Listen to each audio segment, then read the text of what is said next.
Hi, my name is Samir Desai, and in this video, I'm going to teach you how to draw the mechanism of an acid-catalyzed keto-enol tautomerization. As we discussed in a previous video, keto-enol tautomerization is the conversion of a keto, which refers to an aldehyde or ketone, so let's use acetone for this example, to an enol, which looks like this. Because it's an isomer, the only structural changes are in the placement of the double bond and a hydrogen. The enol is composed of an alkene, which is where the prefix -ene comes from, and an alcohol, which explains the -ol suffix. Now, deprotonating the weakly acidic hydrogen on the keto group so it can convert to an enol doesn't happen very quickly without a catalyst. We need a base or an acid to help speed this reaction up, and that means that there is a step in between. In this intermediary step, the keto will react with an acid catalyst. We'll use H3O+, which is a strong acid. I wrote it as a proton attached to a positively charged H2O to make the mechanism clearer. First, the carbonyl oxygen binds with the hydrogen, shifting the electrons to the now neutral H2O. Since catalysts must regenerate, I'll leave this water here.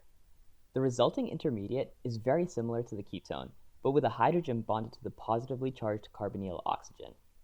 The oxygen on the water is going to grab its hydrogen back to regenerate a hydronium ion, leading to a shift in electrons between both carbons to create a double bond, and a shift from the pi electrons in the carbonyl to the positively charged oxygen. The end result is our enolate. Let's apply this knowledge to a keto isomer.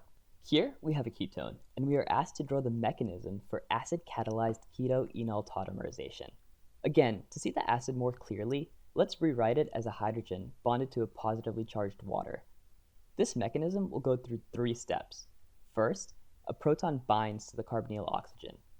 Second, the acid will regenerate by deprotonating an alpha hydrogen. And third is the shift in the electrons to create a carbon-carbon double bond. So running through the mechanism, we'll see the proton binding to the oxygen here, which shifts the electrons to the water molecule. This results in the following intermediate, with a positive charge on the oxygen. Step 2 is the regeneration of our H2O molecule through the deprotonation of an alpha hydrogen.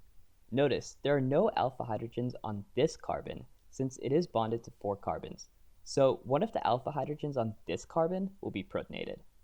This leads us to step 3, where a shift in electrons creates a double bond between the carbons, and then the pi electrons on the carbonyl will shift to the positively charged oxygen. The resulting molecule, here, is the enolate formed through acid-catalyzed keto-enol tautomerization. You should now feel comfortable drawing the acid-catalyzed mechanism, which should also help your understanding of how to predict a product in tautomerization reactions.